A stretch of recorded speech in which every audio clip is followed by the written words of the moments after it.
I still see no attendees. Do you see attendees? No, I don't. Oh, come on. That's bizarre. No, not necessarily. I know it's 6 to 8. Revit geeks. Revit geeks are unique people, you know. There are 40 people that registered on the meetup. How's it? Yeah, but I'm And it is also 6 not sure. o'clock. Yeah, we have a few people coming and joining us now. All right. Hi guys, we'll be starting shortly.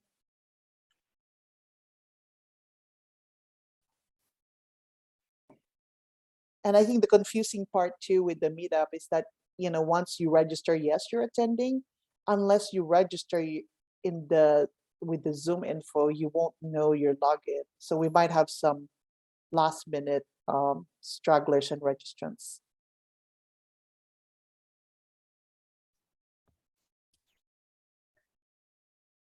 Okay. Okay. Just to let you know, okay, we had to start already just to make sure that we have everybody coming in time. Sure. Okay. Do you want to start now? Go ahead. We have 2 people right now. I know, as I mentioned to Roger, they tend to be like, the meetup confuses people and they don't register in Zoom. Yeah. So, you know what? Let me share this in the meantime on my LinkedIn or something. okay.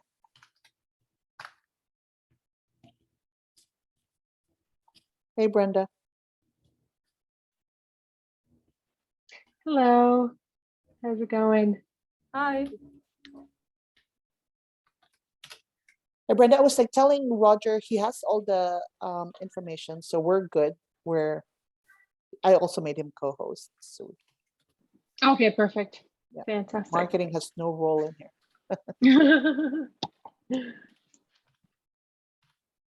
But okay, just to let you know, if anybody's looking for learning units for attending today's webinar, we can provide that.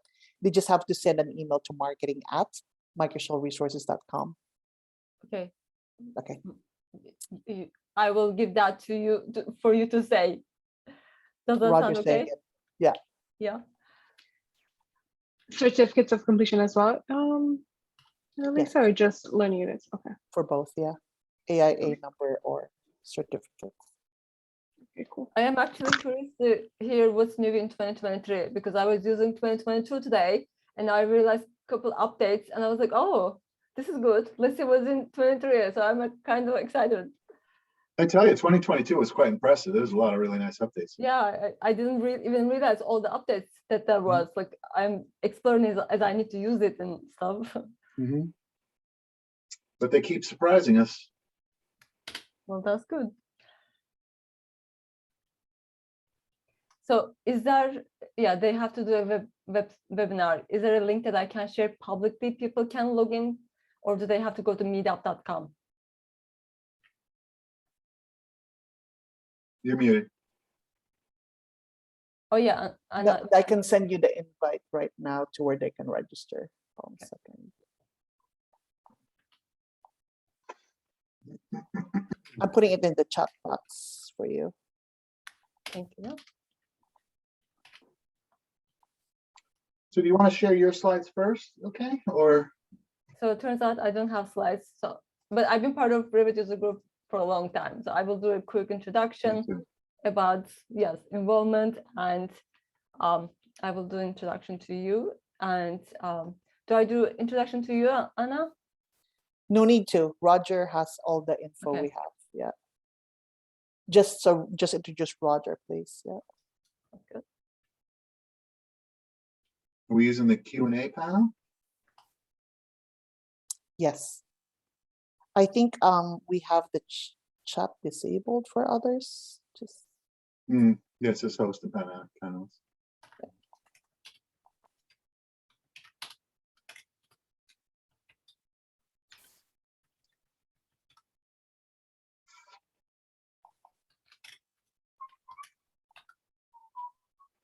Okay, do you remember the first Revit user group meeting? Well, I don't think I was there. No? Not like I don't think I was there like first. think we're Because- at, What's his name? James established it, no? Yeah. I wasn't there. I was there when he was gone, actually. More with Robert McCurney. Mhm.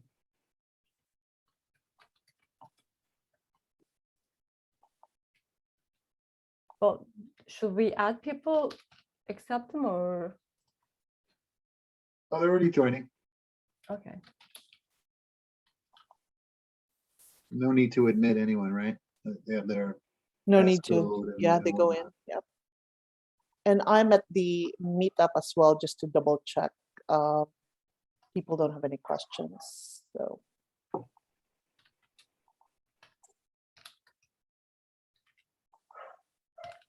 Trying to find your company in LinkedIn, Microsol. Resources. You guys have LinkedIn page? You do, Yeah, right? we do. Yeah.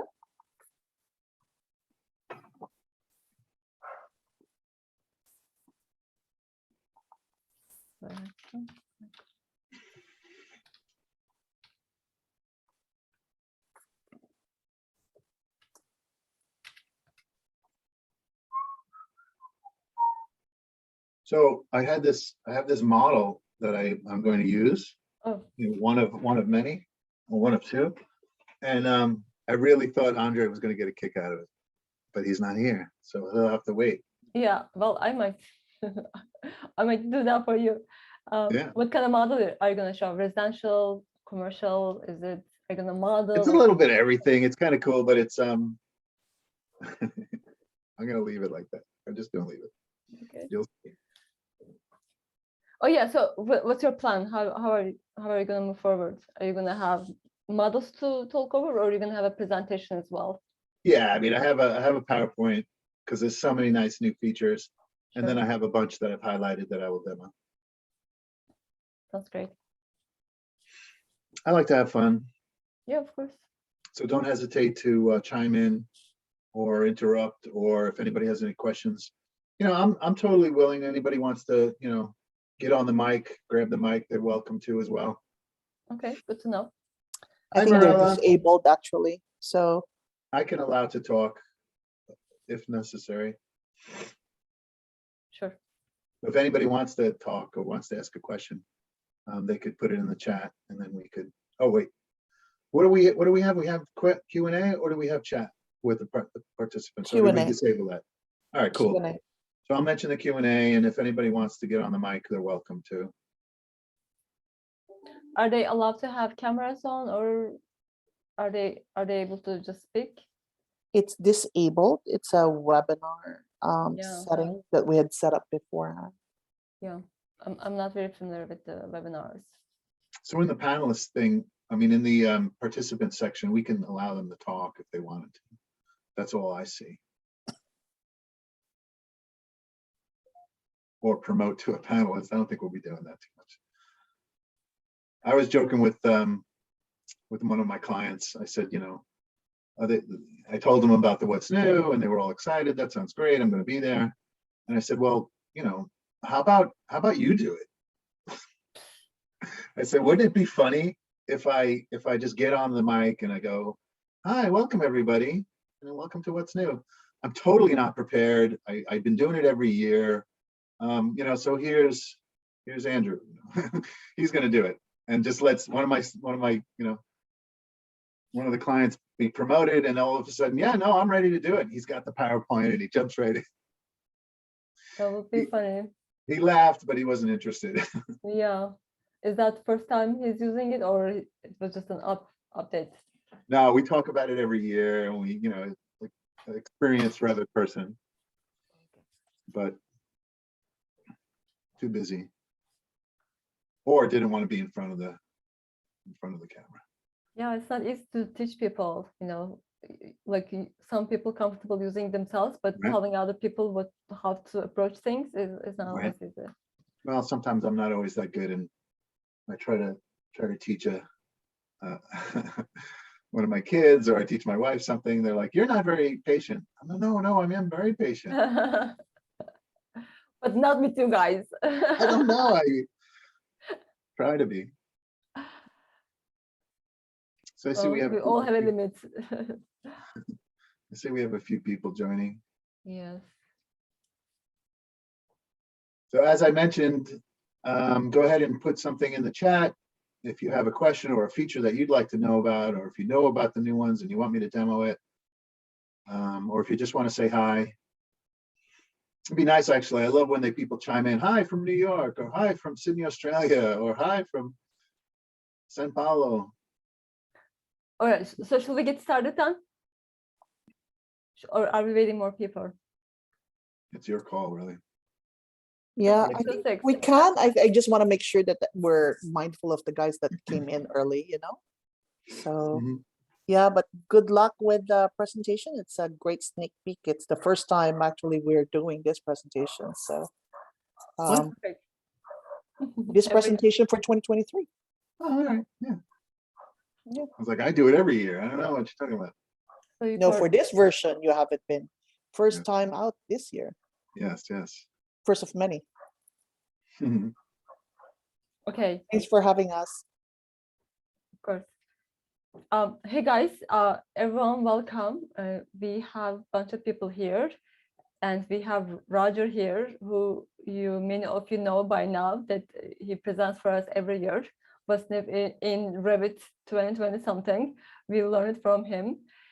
My name is İlkay Standard. I am covering today for Andrea because he is not able to make it. He had a last minute job thing to do. I'm covering his bases today, but I have been part of Revit user group for a long time, and I'm happy to be introducing Roger today.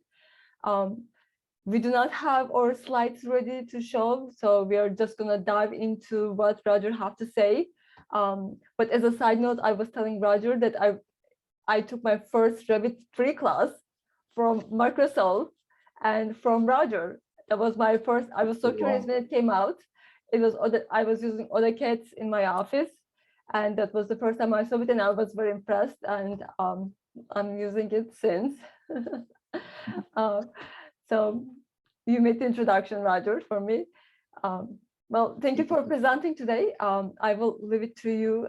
Please take away and show us what is interestingly happening, what kind of upgrades there are, and what are your favorites. Oh, And you can count on it. yes, I bet.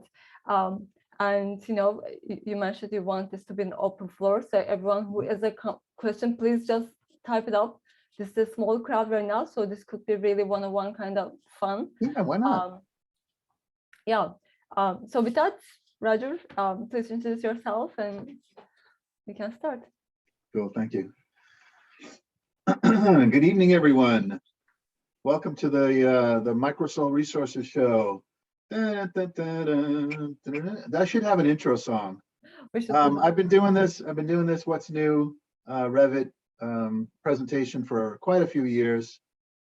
Always looking forward to the New York City rug meetings. One day we'll be in person again, trying to get free drinks out of a manufacturer or a showroom. showroom. It's worked in the past, right? Yes. So thank you everybody for coming. Mirella, I want to say hello specifically to you.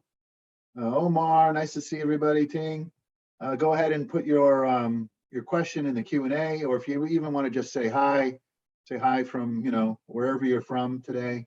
Hopefully our group is spread wide. I noticed that in the last couple of meetups that we've had. Why not? People invited from all across the country. We have clients that are in Seattle and in New York and in California and Florida. So we've told everybody about it, and we're happy to see everybody join. So let's just dive in. And Roger, people watch afterwards in YouTube, so for those as well. Yeah, there you go. Right. Welcome. Hi, everybody. Thanks for joining us. Annalise will cut it up and clip out all my kind of jokes, or if I'm dragging on or whatnot. Also, there are people from Florida. I see the messages. Oh, that's great. Yeah, see, I knew that. Yeah, it's and nice. well. They weren't able to come, join us, when we were having them in the city, and now they can come from anywhere. So fantastic. Yeah, let me know if anything, any kind of questions or any kind of, comments. You know what would be fun? Hey, everybody who has taken a class with Roger, a Revit class, chime in and let me know. It'll be nice to see. It's funny, I do my best to remember everybody, but only recently, you know, I was like, wait, you were in my class? So, okay, Oh, how I long was. ago was it? Yeah, how Yes, many years? I don't know. 2007 probably. Wow, that is a long time. Yeah, well, you must have been 16. at Yeah, the it's time. giving away our age. So let's let's All not right, let's follow this conversation. let's go. So welcome everybody. You know, Microsol Resources is proud to offer these presentations for the group and for the community. As Annalisa was saying before we got started, this is the first Revit 2023 presentation from Microsol Resources of the year. This release has only come out, you know, a few weeks now, and we're excited to bring these, info to you guys. Microsol Resources has been a premier partner for over 30 years. I mean, I even like to chime in and say, you know, at one point we were the partner of the year for all of the Americas. So, you know, we've been out around the block supporting, you know, New York City and the surrounding areas, and we've branched out to Boston and out to California and Seattle. And so we're all over the place, and we're happy to be here. These are some of the curated suites of software applications. Basically, these are our partners, right? So we work with everybody from the design and construction technology solutions, and we like to partner with companies that, you know, can support our clients and enhance their workflows. And we felt that these tools are, you know, worth investing our time in, and will help you guys with your, you know, your production. Everything from, you know, Enscape. I hope everybody was able to see the Enscape presentation we did today. They'll be recording on that. We've done all kinds of cool V-Ray and stuff. Did you hear about V-Ray, Chaos, and Enscape? All right, never mind. That's for another topic. You know, Panzora, if you don't know already, it's a data storage management solution in the cloud, great for, you know, teams working in various offices and locations. You know, basically your machine and your data can be, you know, managed in the cloud. Any questions about any of these? You know, let me know. Can you believe M-Color is still around? That's, you know, talk about the time that we've been in this industry. You know, M-Color is a platform that not only does file management, but also does, you know, the coloring of AutoCAD drawings and things like that. So yeah, we partnered with these companies for a long time, and we really like these guys. Let's move on. What's new? We host, you know, the annual What's New series of webinars. So including Revit and AutoCAD and all of the various products. We do a What's New series for the top products. Obviously today is the 2023 What's New, but we'll also be doing it on the 17th of May. Collaborate Pro, all the tools to bring your Revit workflow to the cloud.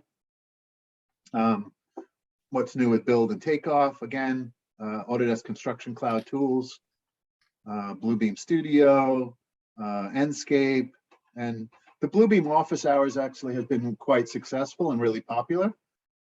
We've gotten a lot of really great interest from the industry. We get the questions answered. So join us for any of these webinars, and look out for, oh, look what I did. I didn't do the tab over here. Oh no, I got to start over. That's the first one that's coming up. AutoCAD 2023, Joseph Freund will be doing that presentation on May 3rd. Man, I got to fix that slide.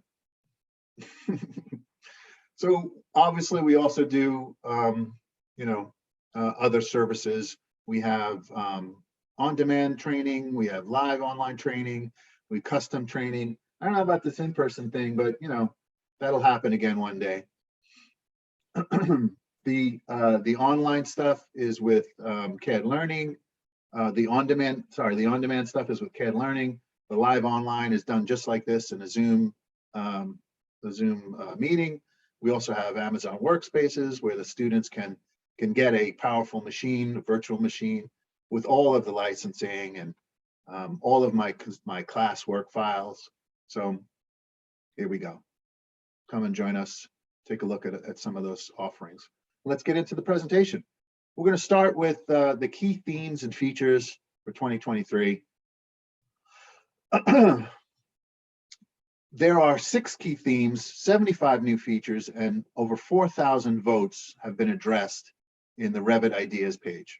If you haven't visited the Revit Ideas, just Google it. It's a forum where you can submit your idea, and they really take pride in, you know, integrating those ideas into the application.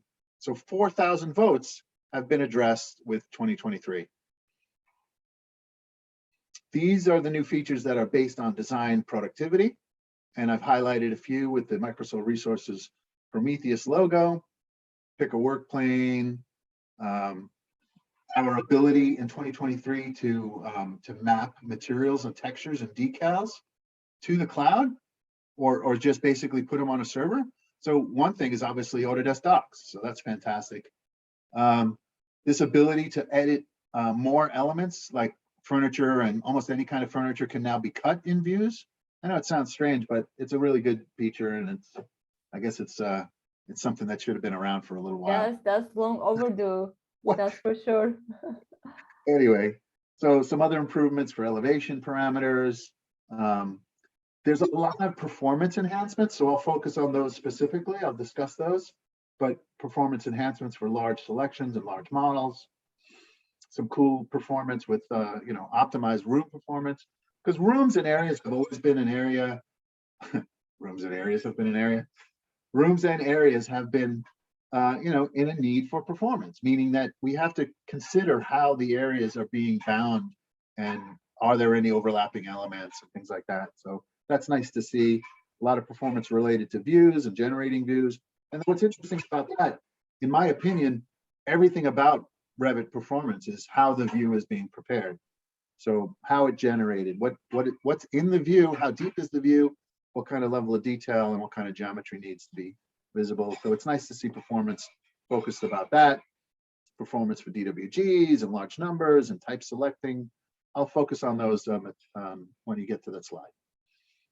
So there's a bunch of features related to simulation and analysis, the cloud and data. You'll see that there's some really cool features related to data exchanges in the cloud.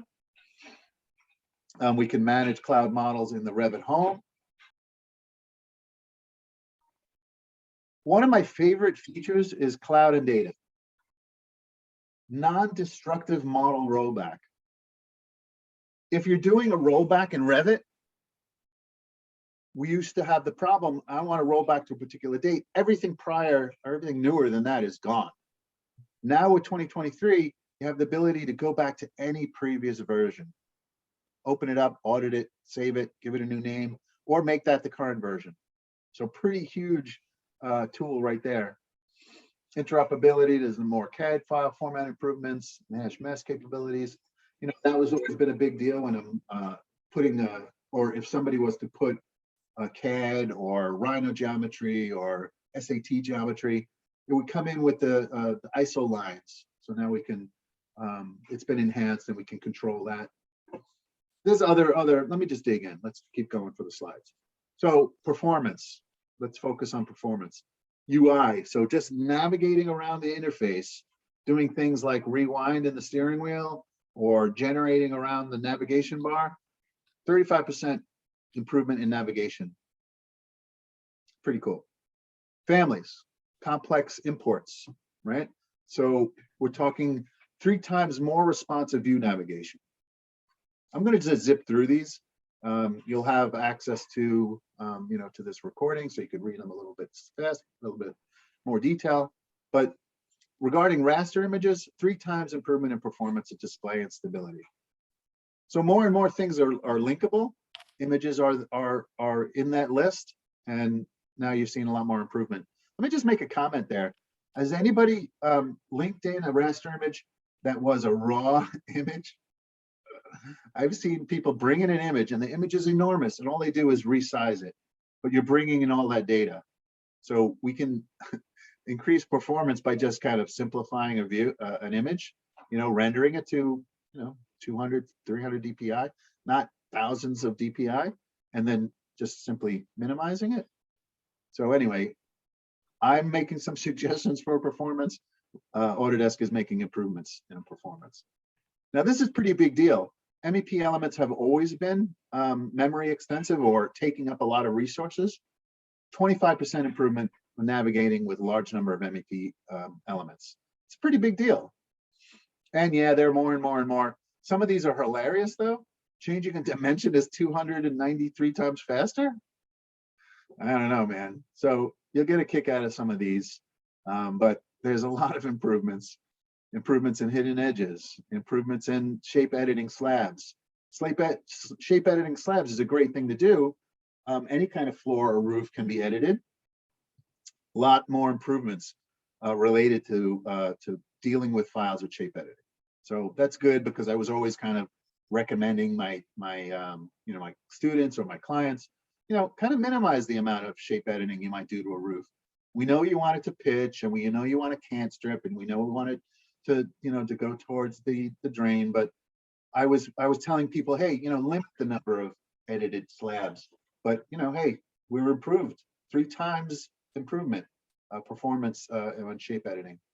700 times or 700x performance gains when linking DWG files. That's pretty huge. That's like an enormous amount of time saved when dealing with DWGs in Revit. Of course, I don't deal with DWGs. I'm done with AutoCAD. I kind of wish people could comment on my jokes or Yeah, I was gonna tell you, are you allowed to say that? I am actually. I'm the Revit guy. I've been doing the senior BIM specialist here at Microsol Resources. So I But all don't the deal with files AutoCAD. still comes with CAD. I We know, still use, but so all right, well, I have Emilio, respect now for CAD. It has been around forever and it still survived, and we still need it. So I started respecting it. yeah, and Emilio might not like me saying that as well, right? Dead CAD, or I don't use CAD. But anyway, seeing a large improvement in performance with DWGs is a big deal for me. Performance when copying large number of elements. So floors and sketches and the boundary elements that we're creating when we're doing roofs and ceilings. So you'll see improvement in that regard as well. I know I emphasized all of these performance things. I wanted to talk about each one, but I also want to get into the other cool related design productivity enhancements. So measuring in 3D, like literally I go over to the measure tool, which is in the modify tab, and you could just snap around and measure things freeform. Not only can you measure 3-dimensional elements by snapping to edges or midpoints, but you use a hotkey while using the measurement tool, and you're automatically perpendicular to a face. So that gives us an ability to measure really freely, really quickly in 3D. I think that's kind of cool. Yeah, and that's new in 2023, right? Yes. Like this wasn't existed 2022. Exactly. This is crazy. This is pretty good. Yeah, no, I love that kind of stuff. You know where to find it, right? Let me just jump over to Revit real quick. Please show us. If I'm in Revit and I go to modify, I have that cute little measurement tool. Now that measurement tool, can go really anywhere. Anywhere I am. It seems to be really easy. I can even measure across and do control. Actually, SP is the shortcut for snap perpendicular. So that's kind of cool. I mean, it's not turning it into a dimension. Oh, it doesn't. Okay. But that's the next step. It's a temporary thing. Well, I can just draw a regular dimension, right? So yeah, but what about other surfaces? Like, do you have to set up a plane?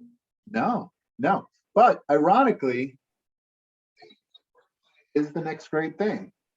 We could pick a plane on the fly with a shortcut, bang, set that work plane. Okay. So we're saving a bunch of steps. Sure.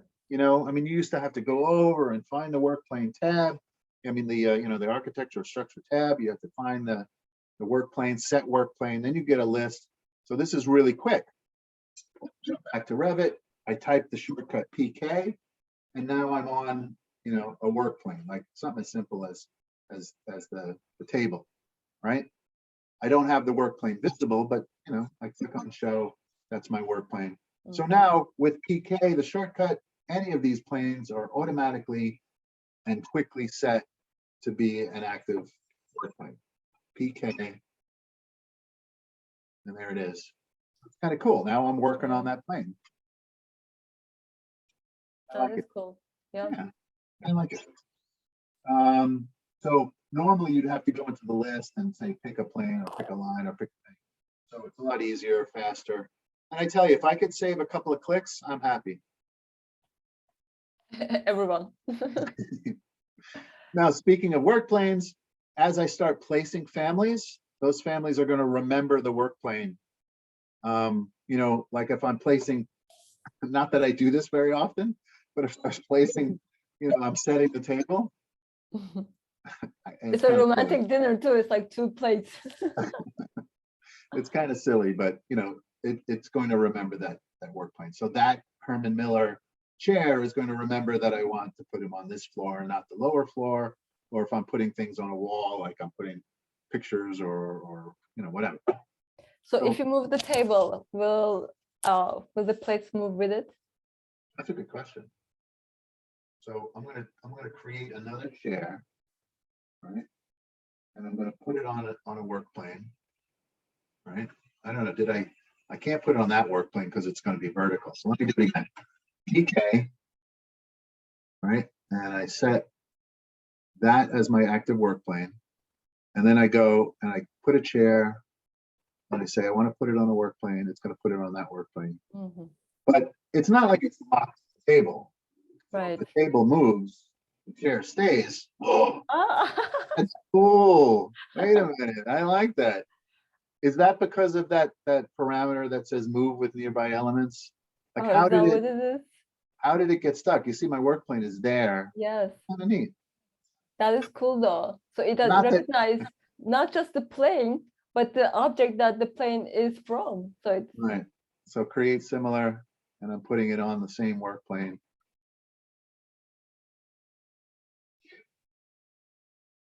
Because I have the option called place on work plane.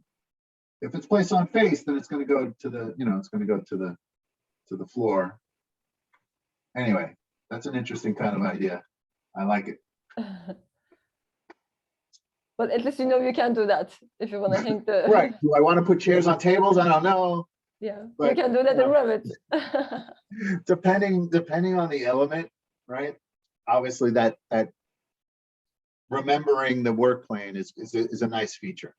Sure. And there are plenty of elements that, you know, it would be kind of difficult to go and reset it. This is another big one. It's not like I have to, oh wait, well, this is okay. It's not the one I was thinking of, but you have a material, you can duplicate it with the asset. So that again, it takes a couple extra steps. If this is a, you know, a wood, finished wood material with an asset that's you know, furniture glossy finish, then it's going to just get us there at a new material, a little bit of extra. This is the one I was thinking was the great one. So you see the Prometheus, it's hot. Did you know the Prometheus was like the representation of the flame or whatever? Anyway, so it looks like a flame, It does. but the idea is if I go in and create a library of materials for my firm or for this project, I can now save that material library and map that library to the cloud. So now I could put material libraries in Autodesk Docs. And not just the cloud, but really an external server. So it could be, you know, it could be other paths. So we've extended the ability to reference these kind of libraries. It's pretty nice. It's a really big feature. Some of these projects are enormous, and we don't want to copy. Well, it's almost impossible to get these things in a shared library at a project level. So now with 2023, bang, that material library can be on the cloud in Autodesk Docs as an example. That And is really cool because sharing material library was not the easiest thing. So this is pretty cool. Scalable option for companies. exactly. It's not just the material, but the assets as well. You know, all of the images and all of the materials and all of the idea. It's all out there so that it's another idea, single source of truth. Sure. The other way to do it was the desktop connector. So the desktop connector synchronizes other external files on your hard drive.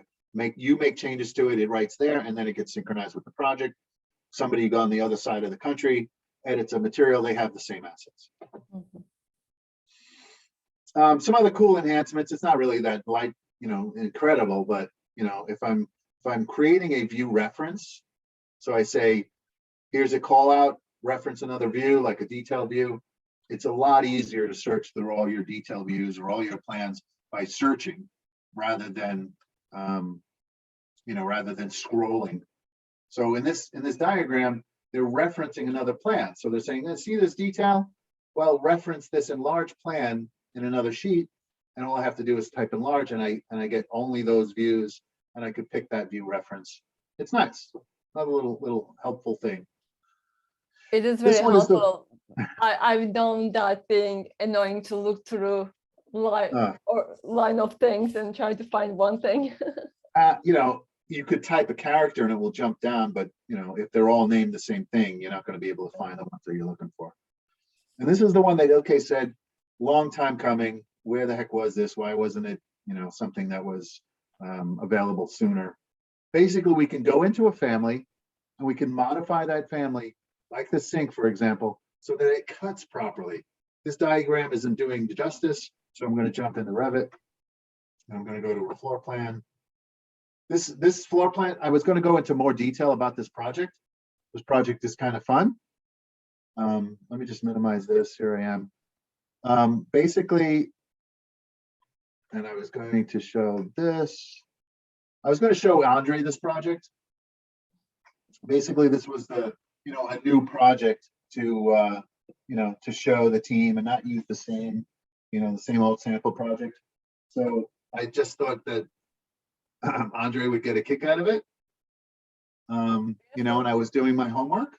Yeah. I was practicing my German. So, as you could see, building information model is an intelligent 3D model-based process that provides architects and engineers and contractors information with tools. Yeah, all right. So I used Google Translate. Anyway, I was going to get down and do a section. So I think probably a more fun thing to do is one of my favorite ways of focusing on some elements is to grab those elements and use my selection box.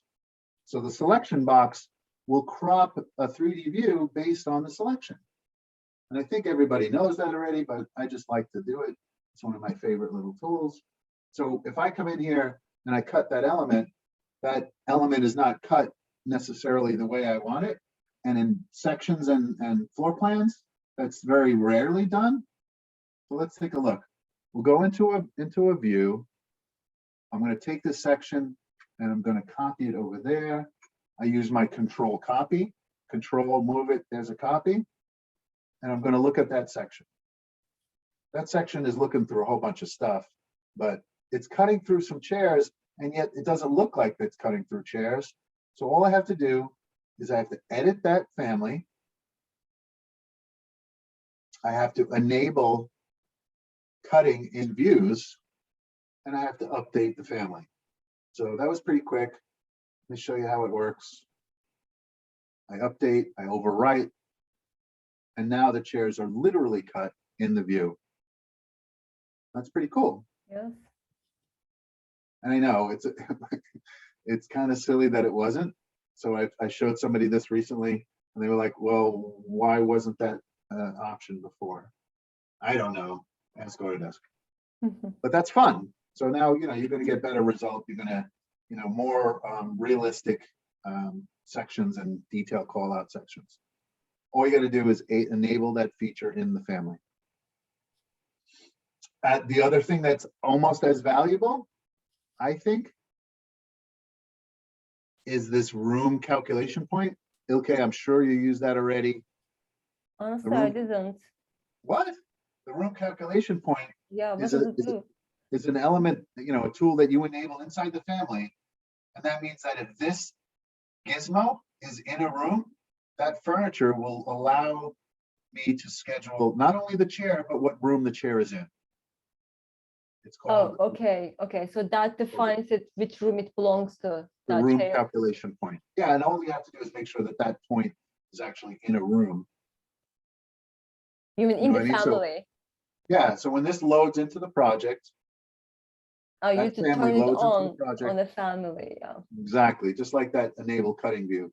Now, when I do a door schedule, I mean, a furniture schedule, I could view the, not only the Chairs. furniture, the chairs, like how many chairs I have, but what rooms the chairs are in. Mhm. Come on, you knew that already.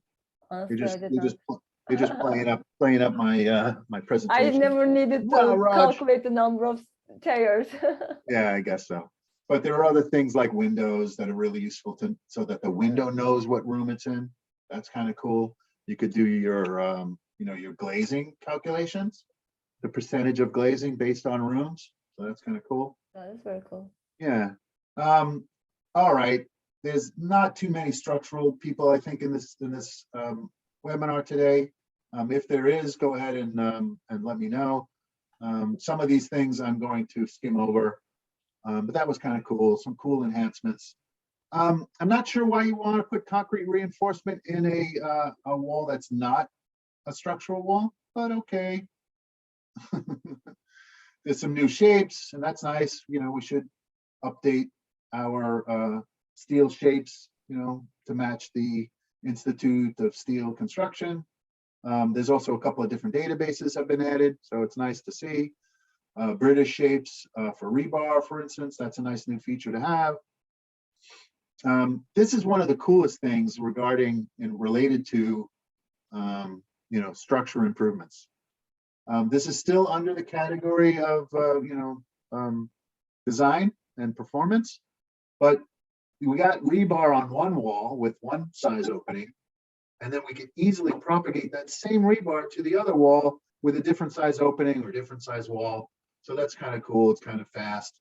And we know that rebar is, more and more structural firms are getting into drawing rebar because it's not going to weigh down the project. You only have to you should control what views the rebar is visible in. That's a big deal because there's a lot of geometry in there. So we control ahead of time that this rebar is only visible in these particular views, so it doesn't weigh down the project. I think that was kind of cool. Not only are we building more and more, steel connections, but the automation of those connections are getting more and more intelligent.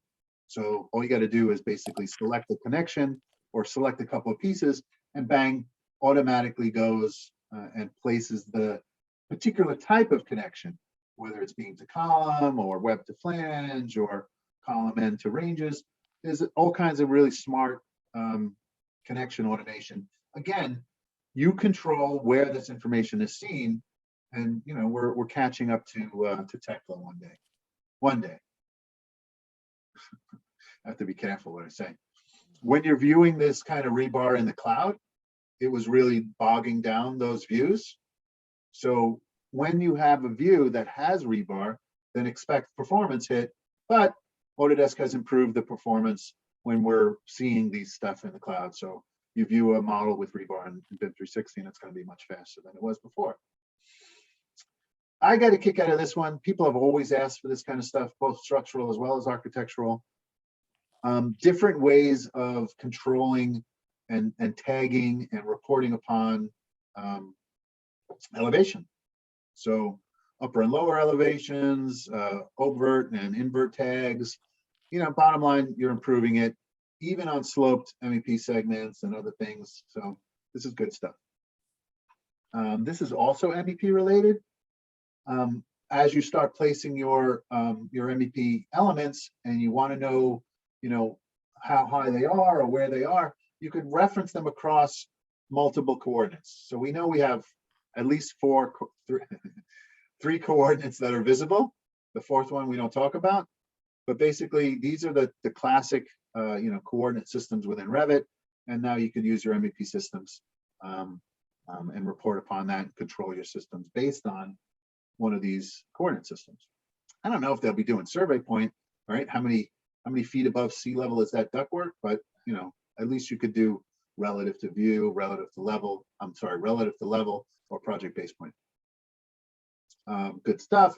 And you know, I'm seeing a lot of improvements, not only for performance, but just, you know, normal control. So as I start building these elements, we're enhancing ductwork and MEP systems, and enhancing the you know, the end of up the controls and the fabrication parts, and you know, the flanges and controls. So it's a lot of improvements to get them there quicker.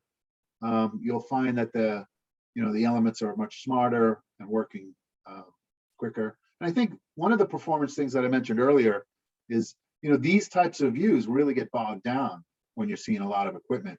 So to see, you know, that much improvement in 2023 for this type of equipment, it's a big deal, and it adds up. I'm surprised to see new categories. So every year they seem to be adding new categories.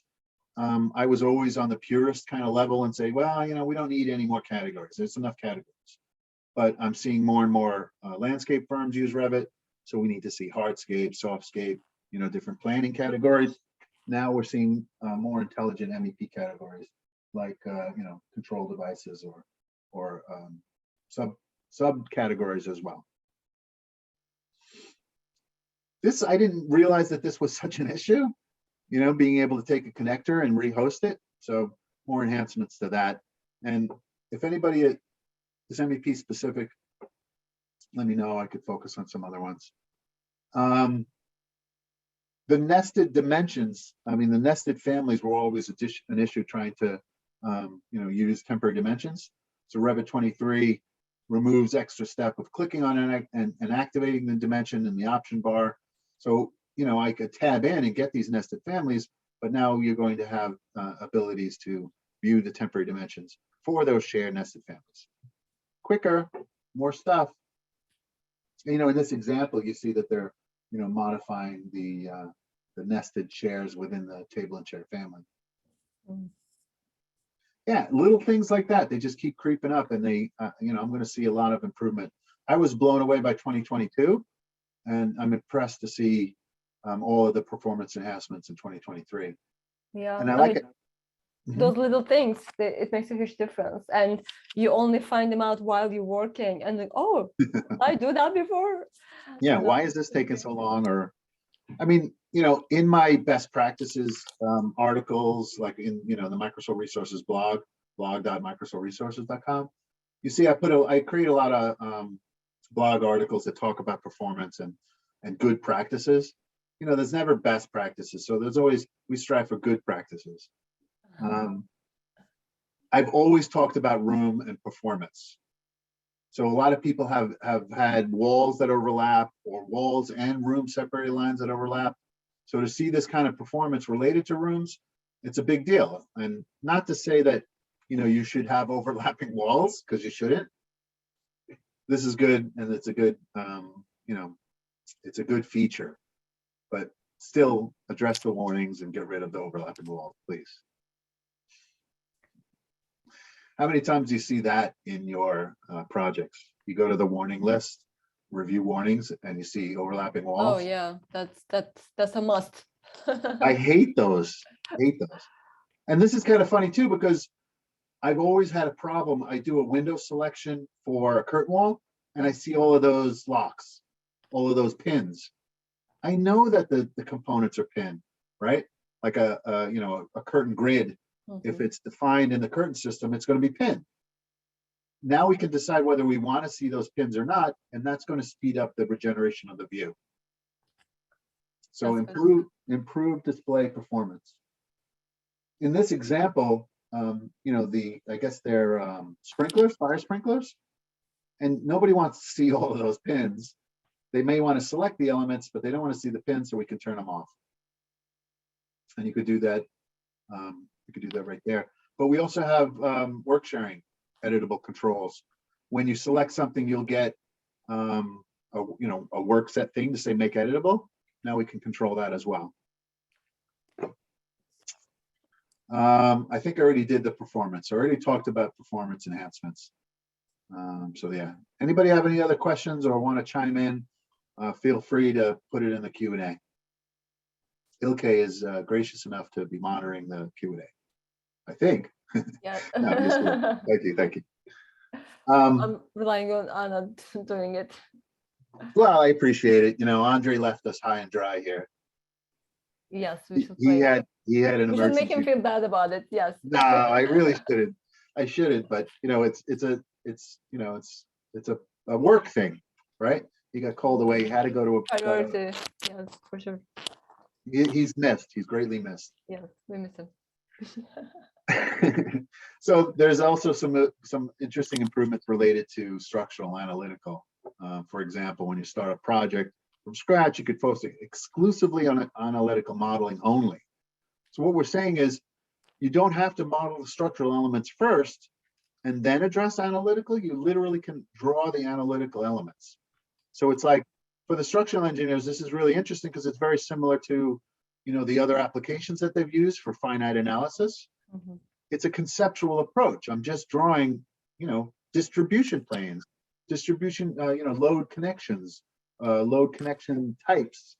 And what we could do is we could do all of these things first and then populate them with the actual, you know, structural beams, girders, grids, you know, purlins, whatever. So I thought that was pretty cool. And I think if anybody here is structural and you think that's cool, please chime in. I think that would be fun. There's all kinds of other cool ways of modeling the analytical. So in this diagram, you could see that the analytical plane is going from point to point, not following the shape of the member. Again, for those not familiar with structural, that's a big deal. That's the correct way that we want to see it. But you have the opportunity of manipulating the analytical to be one way or another. And you know, I have the pleasure of working with some structural engineers, teaching them, you know, how to use Revit. And this is some of the things that they're lacking. You know, when they want to do finite analysis and they want to really track that load down, you could do. Bottom line, engineers benefit from improved efficiency, accuracy, and flexibility in developing analytical models for their structures. Automation is kind of cool too. So the model is getting smarter, and it understands, you know, the typical way that we design, you know, first, second, third priority element hierarchy, which is a typical way of approaching it because you want it to trickle down. Again, we could skip through some of these things. The electrical primary load analysis feature is pretty neat, right? We're defining equipment loads, and we have different ways of generating that information and doing a little bit more electrical analysis in 2023.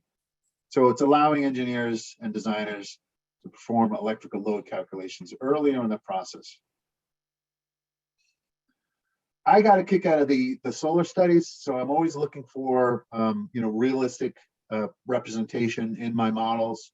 I was working on my bathroom remodel, so I gutted the bathroom and I modeled it in Revit, and I was trying to illustrate, you know, the kind of lighting we would get with this kind of transom window. So, you know, new solar studies, new interactive solar studies, it's a lot nicer to see this dialogue and see this panel than it is to use, you know, the tools that we had in the past. So this is nice to see it up front, graphical. I can start to control the speed of the sun as it passes through the sky, and it directly, you know, represents in my realistic view. In 2022, I talked about how the realistic view is a lot better. You know, Autodesk is learning a lot from their rendering engine investments, things like Arnold and the rendering engines that are in the other applications like 3D Studio Max. So we're seeing the benefits. So I like that you can come right up to the panel and you could, you know, drag the sliders and watch the rendering happen and control those in an animation as well. So better visualize. You can move forward and backwards in time.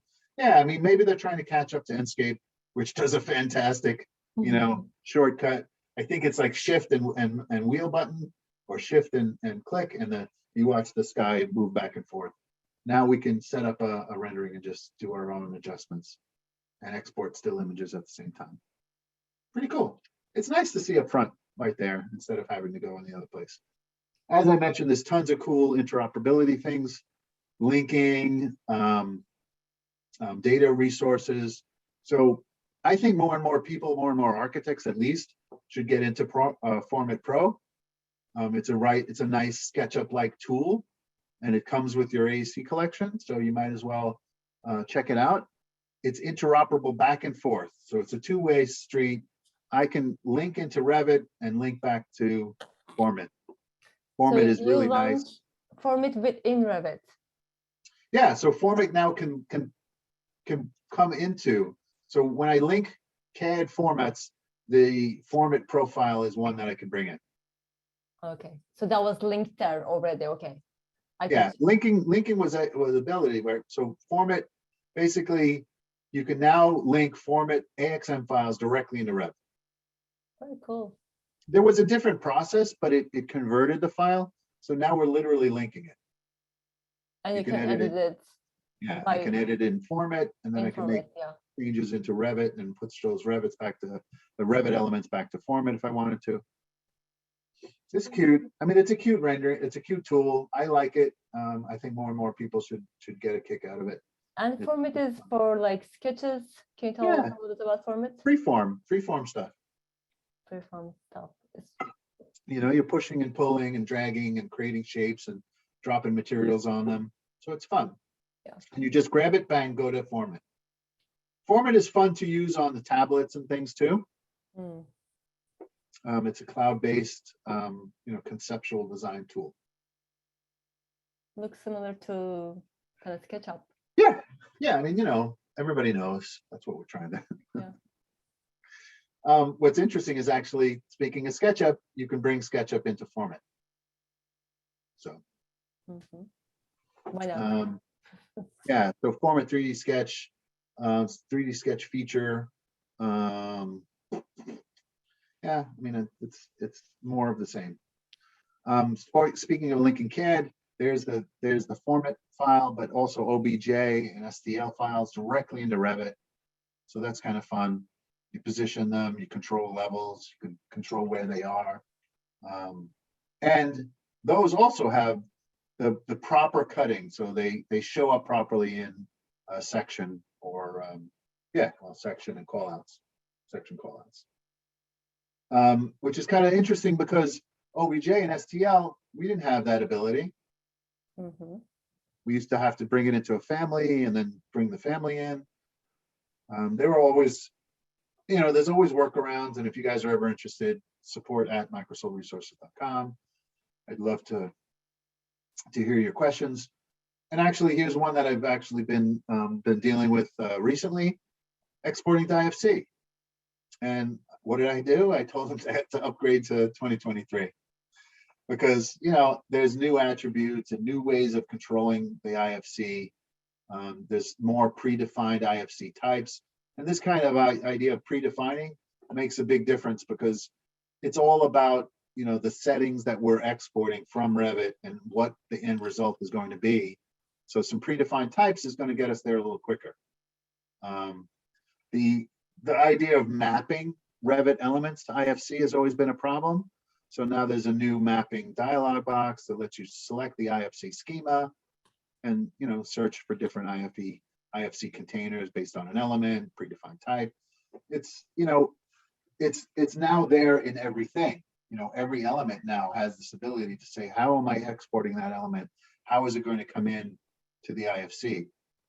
By the way, if you're playing around with IFC, go get yourself an IFC viewer and use it. So it's a nice, I export it, I check it, I export it, I check it. If you weren't familiar with all the previous versions of Revit, something like this, whether it's I don't know where it was generated from, you would see all of those ISO lines, you'd see all those mesh lines, all those edges. So now we have the ability to control and minimize the edges and override those edges, which is, it's cute, it's getting us there, but you're not going to Revitize and model everything like a Cobra or an MG, whatever. Are you Speaking asked of, to do those things? I wouldn't, I'm not bringing this kind of stuff into my projects, but you know, it's because it was generated in such a way and it's organic shape that, you know, people want it, but it was just overbearing and it wouldn't show up nicely in the model. So, speaking of, more and more people are using Rhino and using, you know, like I said, but I think mentioned Blender and things, all kinds of different applications out there. Autodesk is doing its best to be more interoperable between those applications. So, you know, a real organic shape can come into Revit and, you know, SAT, OBJ, 3D, Rhino miles, STLs. So basically easier to define the placement of imported or linked direct shapes. So you could choose origin, you could choose manual, you could choose center, you know, better control over these types of geometry that is created elsewhere. It didn't seem like a big deal, but yeah, you know, we want consistency. So as the person updates it in Rhino, for instance, it's going to fall into Revit in a consistent manner.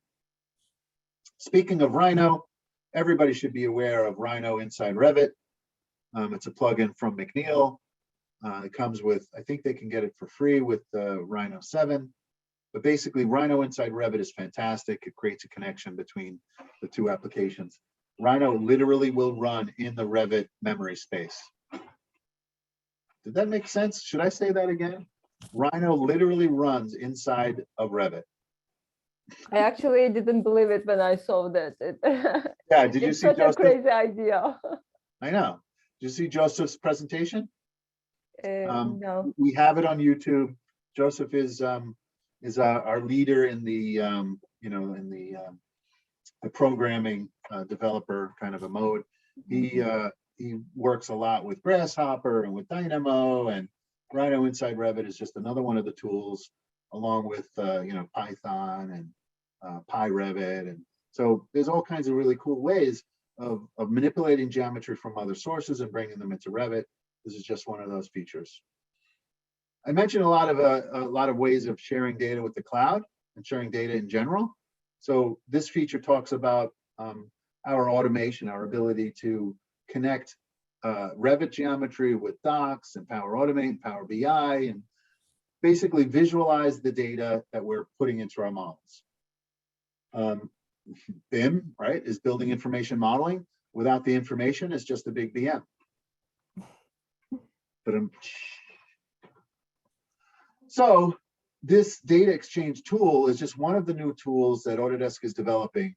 Basically, you know, giving our ability to take more data and exchange the Revit files, the Revit views, bringing it to Autodesk Docs, and sharing that information across to different you know, disciplines or different applications.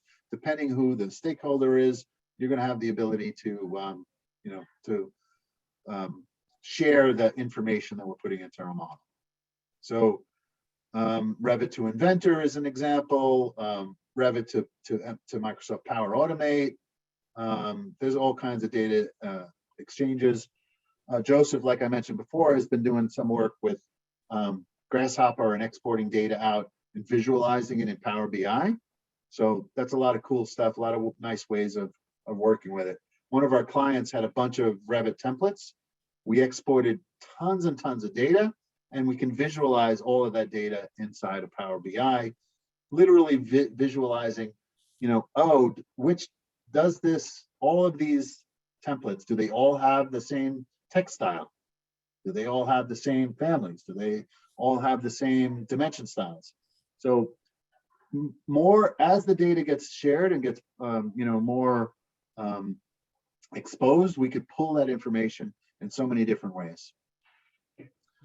I don't know who's doing fabrication in this group. You do. If anybody is. I do. Oh, right on. Yes. Yeah, didn't we do a project where we were talking about Hudson Yards? Yes, probably. But That was pretty cool. So literally understanding how we're building individual components, fabrication data. It's built on Forge, so that means your data is in the cloud, and mining information from Revit, sharing content across across the cloud, across people's platforms. So powerful new features. It's basically, they call it the Fabrication Data Manager Tech Preview.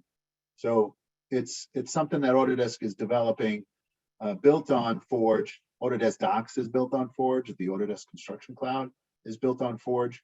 So it's a platform, basically, connecting and making relationships between data and fabrication. MEP, the MEP Fabrication Data Manager Tech Preview introduces powerful new features, bringing collaborating fabrication data in the cloud. Some good stuff, but they call it a tech preview, so be careful. It's in development, but we know how quick this cloud stuff. Oh wow, I didn't see that you shared IFC Viewer. That's kind of cool. Thank you. Yeah, sure. That's a good one. I am listening you. Yeah, no, we're partnered here. Yes. Another tech preview is the parameter service tech preview. Basically, parameters. Everybody knows how to add. Everybody should know how to add parameters to Revit. This tool is basically giving you the capability, right? Managing the parameters, building a library across projects, unifying parameters, and again, using the construction cloud. This is really cool. And that's only I for think so. 23, not Yeah. 22. Yeah. So I have to force everyone to 23 now. Now you do, right? No, because I know how difficult that can be. You Yes, have of all of these course. parameters. How many projects need to have these parameters? Sure. So tech preview, parameter service. This is kind of cool too. So I've been doing a lot of projects in the cloud. Even our training classes are in the cloud. They're in the construction cloud. That was that big one that I mentioned. The non-destructive model rollback, right? So if you had to roll back a project in 2022, you'd have to play games with save as and rename files and archive projects and make copies and duplicates of files all over the place. Because we know that if you do a rollback in Revit, all of the current versions are lost. So now I can literally just say file open and go to a previous version. It's wild. So if you open a 2022 model in 2023 by upgrading it, are you able to roll back to previous version? No, probably not. I think Not that much. No, Well, I think it is. once it's in 2023, then you have the ability to Right. build those previous versions. I would have been impressed. If I'm not exactly sure. I don't want to say, absolutely, but in previous versions of Revit, rolling back meant that it was irreversible. Right. Is Andre joining? Look at this. Andre! Andre made it. Thank you. Now it's a party. Yeah, now it's a party. Now we're going to talk about drinks. Because that's what a Revit user group. Yes, we should have had some drinks at our table. What's the new presentation is all about. All right, so the non-destructive model rollback. He may want to comment on that, but I think it's a big deal. I like these other options, these other tools, things like helping the force relinquish. If somebody forgot to relinquish something, you can go in there and you can now force a work set relinquish on a cloud model. Hopefully nobody's owning a work set, but this will help if somebody accidentally does that. Remember the last Revit cloud model? I got to tell you, I don't think that one's working. I was doing a class today. Everybody's in 2023. They're all contributing to the project. Every time I open up Revit and I go to the cloud, it goes to some other project that I'm not even working in. So they're saying that they're working on this and that they're improving it. But anyway, remember the last account for Revit cloud models. They better work on that because it's kind of getting annoying. We were talking about things like PyRevit and Grasshopper. Did you see Andrea opening his drink? I don't know if Look he's not able to talk, but he was just showing that off looks his like drink. that looks like Seriously. a Stella Artois. Andre, you were missed. I'm glad you're here, and so is everybody else in the Revit user group today. Do you have your audio yet? No. Yes, he's gonna unmute himself. It's Ask- funny to watch him quiet. Use sign mean- language. He is already the co-host, I think, right? No, he's a co-host. All right, anyway, yeah, right. Tell him. Okay, Oh, there you go. now I should be unmuted, right? You are, sir. So yes, Welcome. sorry everyone, we had a little bit of an emergency out on the construction site. Hey, that's what this is all about. Once I got out of the car, I dialed in, the Zoom on the phone didn't want to work, so I was just listening in, and I can tell you, I did not leave you high and dry. I simply trust the experts that they're doing a good job. There we go. Yeah, There thank you you. Yeah, we did not miss a beat. We were on time, professional. You'll see in the recording that we just made fun of you. So You were way more professional than I am right now.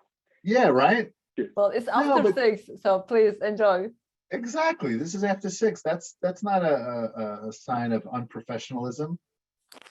And I was Alright. just learning stuff. Like, this has been very educational, actually. So now I don't have to watch another video to see what's new in 2023. I'm getting like a personal class. Yeah, Exactly. it's beautiful. But also after driving at GWB during the rush hour, I'll Yeah. be drinking too. Oh, Yeah. yes. Funny Well, enough, it we wasn't should catch bad up in the today. neighborhood. It was relatively cool. There was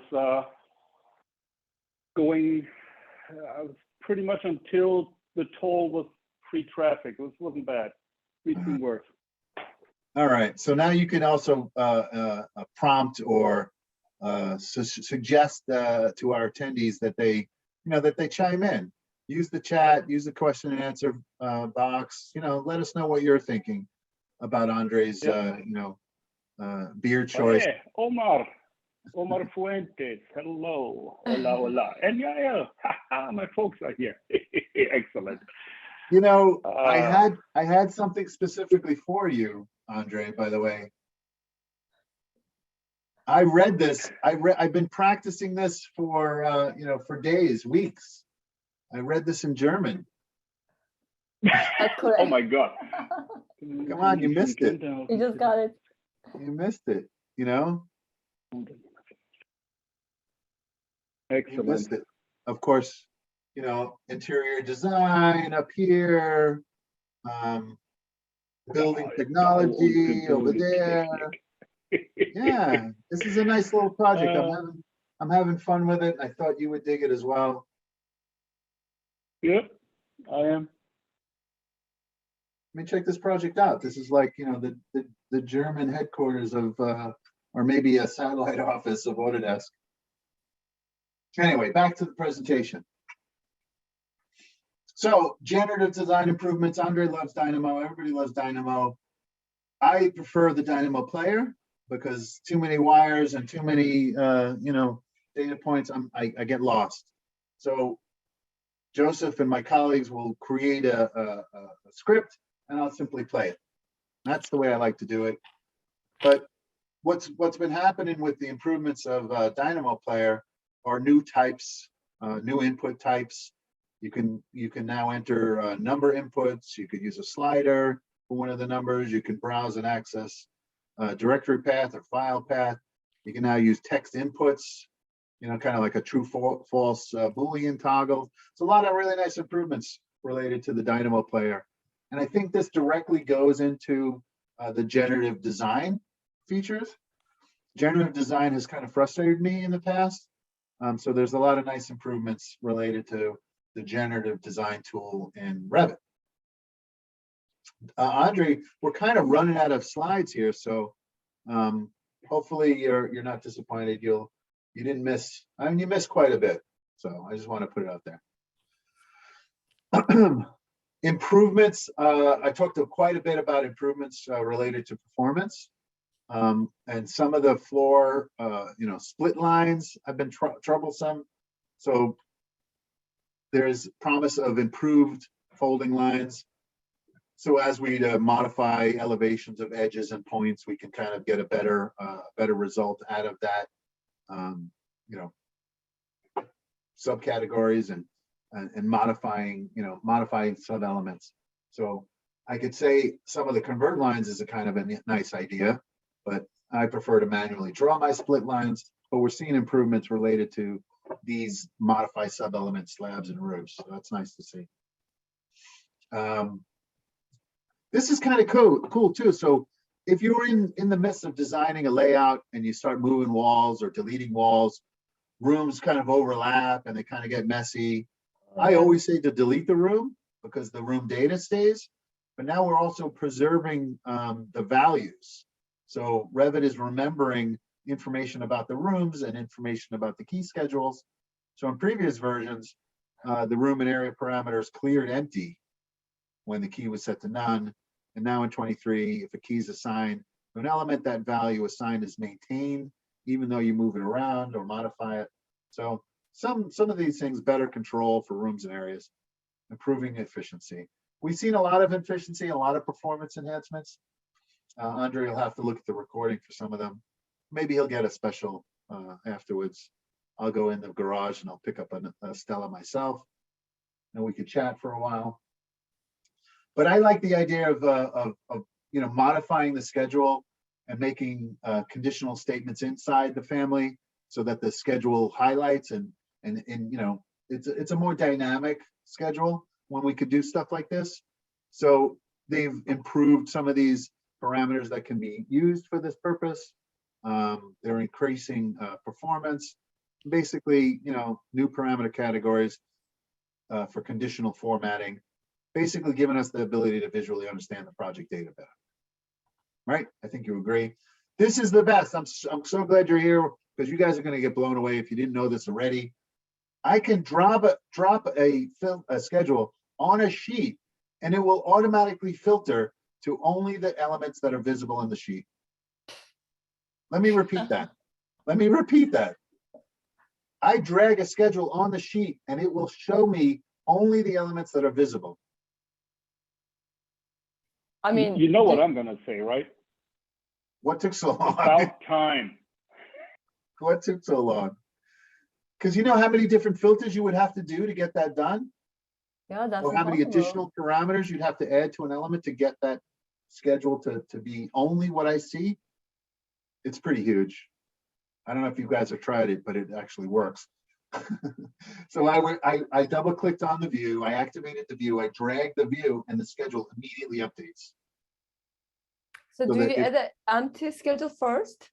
Yeah, How the do you add schedule has to there? have the property. Schedule has to have this property checked. Oh, okay. If the Gotcha. schedule has filter by sheet checked, then all I got to do is modify that crop region on the view, Mhm. and bang, the schedule automatically updates. And just for 3D items, like 3D model family, No, or any annotations? elements, anything that we're scheduling, Sure. So it makes that sheet dynamic based on what's visible in the view, what's placed on the sheet. It's pretty wild, because I was talking to a team today in class what it would take to filter just the furniture.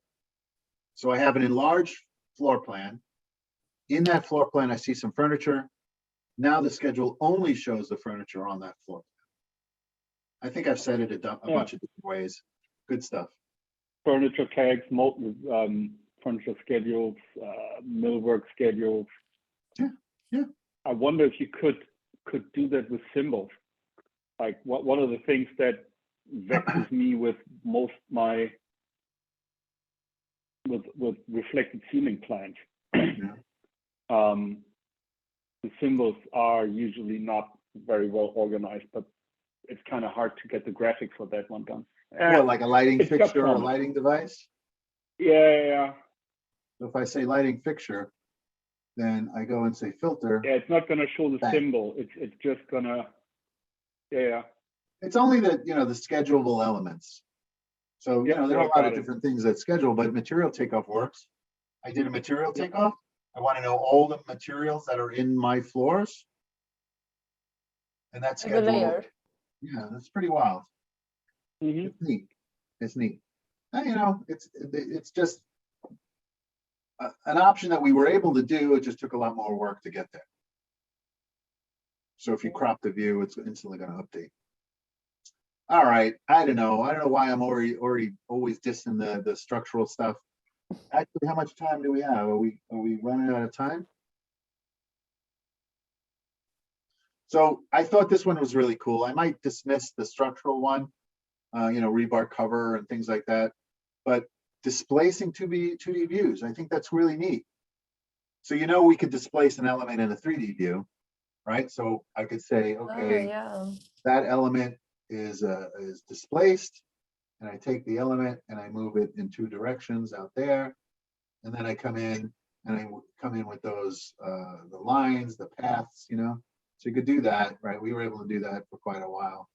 So that kind of stuff can also be done in 2D. When this And- feature came first, I was blown away, and I was doing all my diagrams in Revit. with Yeah, it's export. fun. It's actually fun. Someone had to tell me stop it. That is funny because I get out of hand too. I kind of like, oh no, but I wanted to, it looks Just great. do I it, want just to. do it. Yeah. So now I'm in a 2D view. I select the similar type of windows, and I could do the same kind of displacement thing. Maybe that's not a perfect example, but it's kind of neat. Yeah, wall sections, details. All right. In wall sections or details, it kind of makes a lot of sense. I just wanted to kind of get it like this kind of idea. You break up the view so that you can see it a little bit clearer, or diagram, or notate differently. I don't know. I like that one. It's pretty easy to, So here's the typical 3D displacement, kind of like what I just did, right? You rip a couple of windows apart, or open up the space, take the ceiling up. All of those things are now taggable. I didn't even know they weren't taggable, but they are now. In They are 3D, now. right? That's new. To tag in 3D is new. No, not necessarily. Where am I? Here I am. So the view has to be locked, right? So I come in, I lock the view, save orientation, lock the view, give it a name, Roger's view. I always forget that I have cap locks on. So this view is locked. Now the view can be tagged and annotated. So if I say tag by category, and I come in and I tag that window, is that a window tag? Did I do it right? In German. The hell does that say? Totally, it's an exhaust body, rectangular, with 2 levels and a slant. All right, so it's the tag's supposed to move. The tag's supposed to move with it. So we could tag these things now, even though they've been displaced, and that's what we're kind of getting at. Here's a room, all of the elements were displaced, were pulled apart, and those tags are there as well. I don't know, it's fun. More tags and multi-leader enhancements. So even though we're talking about a structural thing, I still think it's cool. There's the rebar tag, and that's I was about to curse. That's a hell of a lot of leaders. Do you really need to do that? like hell is not a curse word. Yeah, what the heck? No, I was gonna say something kind of rude. Oh no, I hit escape. Slideshow, current slide. My bad. While making fun of them. Yeah, that's what happens. You should make I fun. know, karma does. Karma comes Mysterious back to get ways. you. Talking about tags, all of these things are taggable now. Tag all the things. So that's fun.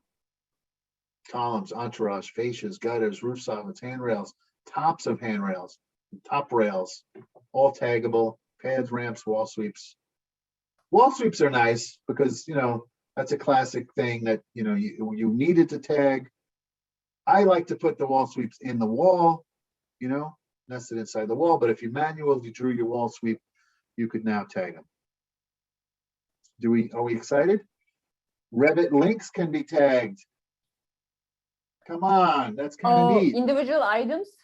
Yeah, like an individual Revit link can have a tag on it. I mean, one tag, or you're talking about we can take all the families in the link? We were never able to tag the actual Revit link. So now we could actually tag the link and say, this is the structural model. But okay. Yeah, But you can't take the like beam that comes out of the structural link. yeah, no, you could tag things You in a should- link, Yeah. but now we're tagging. All right, I know it's not. I'm making it sound like it's so much more fun. Okay. I do like the model groups to be taggable. So, you know, a table and chairs is now taggable as a, you know, item. Yeah, that's good. Now, this is kind of weird because that's not a, you know, a Revit element. That's like an imported piece of geometry from like, you know, like an STL or something. Bang, taggable. So, all right, fun. Last year the tags were rotatable and it would remember that rotation. You know, so you could kind of orient your tags related to any element. Mhm. I don't know. Here I am dissing rebar again, but you know, displaced rebar is taggable. That's fun. Are you guys seeing a lot of rebar in your projects, your structural projects from your partners? More and more, actually, yes. Yeah. You know, I like it that you could you know, add the rebar all over the place. And Andre, you missed a couple of easy rebar propagation. You say, oh, here's a column of footing rebar. I'm going to copy that to a similar column, not the exact column, similar column, and it works really well. So anyway, faster rebar, faster navigation. You could view as solid, or you can make it wireframe. So they're trying to make it easier and have more control. You can control whether or not rebar will be in a fine level of detail. So there's a lot more control on how we're seeing it. I'm glad to see some of that. Demolished elements still maintain their system. I know it doesn't sound like much, but it's a feature that's been asked for quite a few times. So basically, when it comes down to it, your elements stay connected when assigned to a demolished phase. So that means I can demolish a system and still identify that system and what that system was, and it all stays connected even though it's demolished. So in different, you know, different views, a demolished view or, you know, show previous view, you still have the ability to contain the system. I'm not sure if this is good, but you know, okay. Easily document circuit number information. I like this one. If you're doing topography, there was only one way to draw a contour label, which is kind of silly. Amen. But now you can have the contour go in any directions and all of it still be readable. I know some of these things, they're like when it should have been there, but now it's great that it is. Generic annotations, better ways of controlling generic annotations. Generic annotations would previously change their orientation when their host of walls were rotated. Now it maintains their orientation. So I don't know who the heck is using generic annotations anyway, but it depends on how you're using them. It works better, easier to manage, easier to view. It's gonna look a lot nicer. So the generic annotations typically fall into these kind of objects. This is another one. It's a big one. How long did it take people to create a PDF and organize the order that PDF was in? So in last year, we were able. Perfect. That is perfect. Last year, we were able to have that embedded PDF generator, right? So right out of Revit, direct PDF creation, not having to worry about having a writer installed. Now we have the ability to control the order in all aspects, any way you want to show it, drag and drop them, organize them by, you know, a number of different methods, but, you know, it's going to save that order. So finally. I have so many clients complain about that, like this print order, especially. Yeah, absolutely. So it's another one of those. It's not a lot to say. Finally, it's there. I like the idea that you could drag and drop them, so that's kind of cool. The idea of the parameters within the patterns within the families is kind of a nice deal. You know, now when you select the filled region and view its properties, you can change the pattern. for each instance of that filled region. I used to go in and Okay, make hold sure on. that, yeah, that's a big one. That's a good one. I mean, it's individually. Okay. So basically, enables the use of instance parameters or fill patterns. You can individually control the fill pattern, change the interest Okay. field region. Yeah, that's nice. Can you believe it? Can you believe it took so long to do this? So without actually having to go to the sheet, I can control and swap views on sheets. Oh, Oh, cool. amen. Right. So, you're literally looking That at alone makes me want to convert all my projects right now. you select a view, and in the tab, the option bar, you can swap that view for another view. It's that simple. I don't need to demo this one. I select a view, I change that view for another view. Bang. Of course, the other view can't exist on a sheet, but there's a nice little, indication that I'm grabbing that elevation. I can't swap it for elevation 17 because 17 is on a sheet. And it literally shows me what view number and sheet it is. So it's nice. I'm looking at a view and I go through the list and see which view is not on a sheet. Bang, I can swap it. But if you Nice. select one from a sheet, will it delete it from the sheet? No, you can't do that. So let me go to a sheet. Here's a sheet. I grab that view. I go to the tab and I say, I want to put that one on the sheet instead. Well, it should show only the ones available then. Well, it shows me the other ones, but it puts the sheet number on it to tell me there is one, but it's on the other sheet. So then I have to go to that other sheet and change it. So I can't move it from a sheet. Mm-hmm. I know. Almost there. Expecting too much. Almost there. Yeah. Why are you being so Well, they're teasing us with ideas. So it happens all the time. You're like, man, I never thought of that, but it needs to be a little bit better. So go to Revit ideas and add your list, add your item. We know that there was a lot of improvements in 2022 regarding view filters. So I could put all kinds of view filters into a project, into a view, and I decide whether I view them or not. Now we could do all kinds of view filters and control the appearance of things like wall sweeps. So basically when modeling walls in Revit, the sweep tool is used, right? We know how to use it. By default, these elements inherit the graphical appearance from the walls in which they are hosted.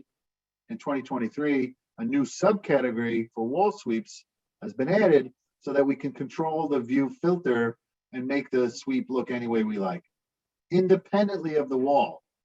Now, I know it's hard to visualize, but it kind of took over with the wall had a property and had an override as far as line weight or whatever. Now we can colorize and control the line weight based on the wall sweep subcategory. I know. I think this is just fantastic. You're in the project. Let me jump to a project. So here I am in the project. I'm looking at all of the views in the project. All of the ones that are blue are already on sheets. I love it. No? no, it's So- great. Can you go to a regular view? No, Amen. it doesn't do that. Excellent. So, so you can see it at all. I guess what I always used to do was I would say not on sheets, right? So not Yeah, on but sheets. Now if all you of do these that, views. then you're killing all your other organizations that you want to have. Right, exactly.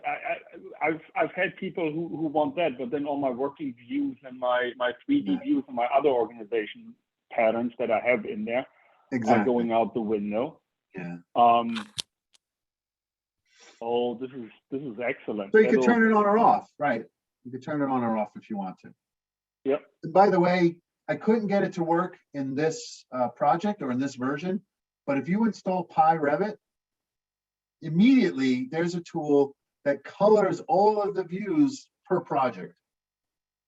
Oh, So if that's I have if I have 3 projects open with 12 views, there's going to be a group of views that are blue, a group of views that are red.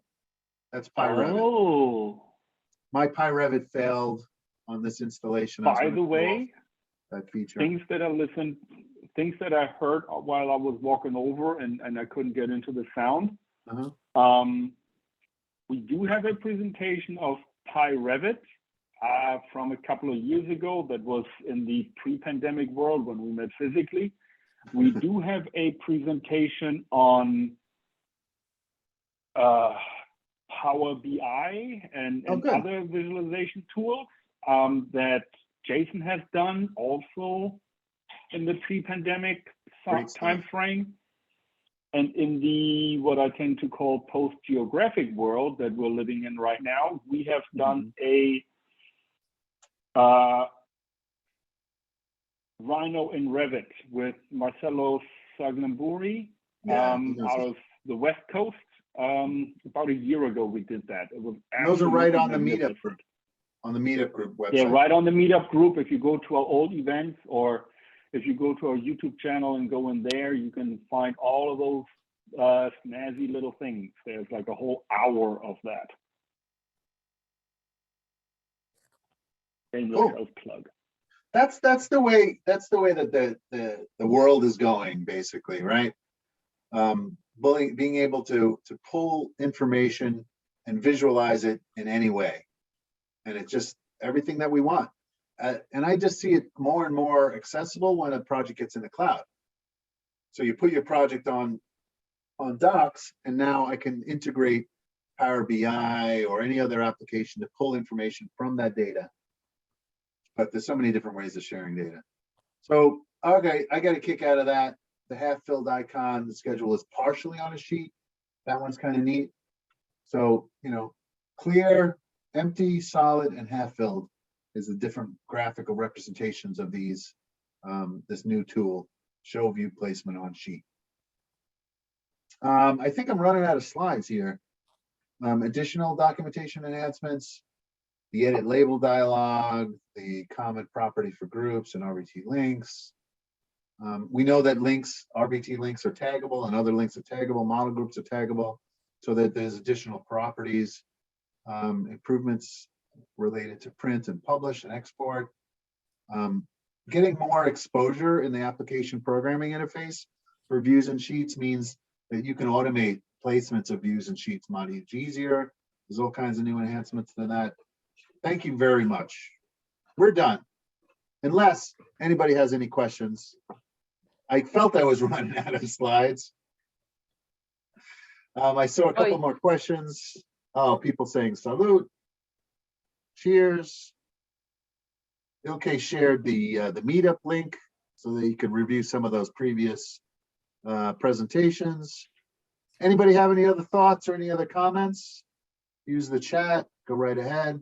Andre? King, what questions do you have? Sorry, I need to call out my people. Right? Call them out. I share YouTube as well that has all the past videos for everyone here as well. Can you guys see Oh, my that's chat? excellent. Yeah, all our past content, if anybody's interested, there's some, over the years, we've had some really fascinating speakers.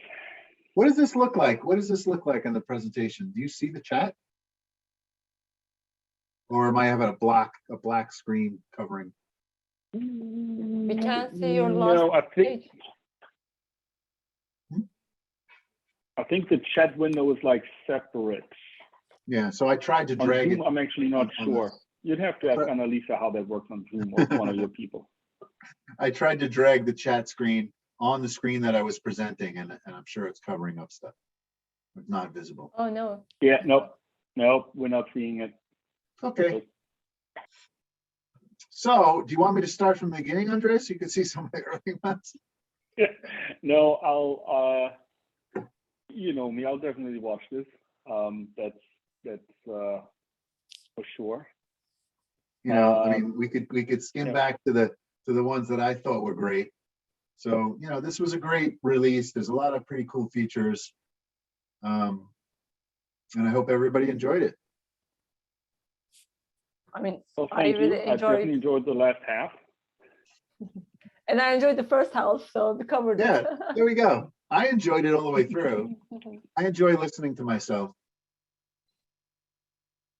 Yeah, this was great. Thank Okay, you. well, thank you both so much. Thank you, Ilkay, for jumping in on this, hosting movies here tonight and covering. Thank you, Roger. You know, what did I say the other day? I was slightly tired when I said, was it wit and wisdom or something that I said about you, right? In one of the announcements. Yeah. Thank you everybody for attending. You know, gracias a todos. From Canada. Cool. Including the Canadians. Good day, eh? I hope you've learned a lot about Revit. For your project. Exactly. So we'll be coming up with some organizational changes over the summer, I think, and we're currently working out, and we'll be announcing the next Hey, couple of events sometime soon. We're currently sorting out the last few details of it all. And I think that's it. Thank you, Roger. Thank you, Annalisa. Yeah, Lysandra from Canada, team. Omar from Mexico. That's great. People from all over. Yeah, that's the beauty of this post-geographical world, right? We're all saying we're missing that personal touch, and I agree, we do. But it also opens up a whole new, realm of where we can go with this. Yeah, fantastic. I think that's it. We did a good job, everybody. That's it for Thank the you, night, Andre. Roger. Thank you. We'll Thank be you, in Ilkay. touch. Thank you, Brenda. And enjoy your beer for the night. You've earned it. Excellent. Bye. Have a good guys. night. Bye, Take everyone. care. Guys, bye. Good night, everyone.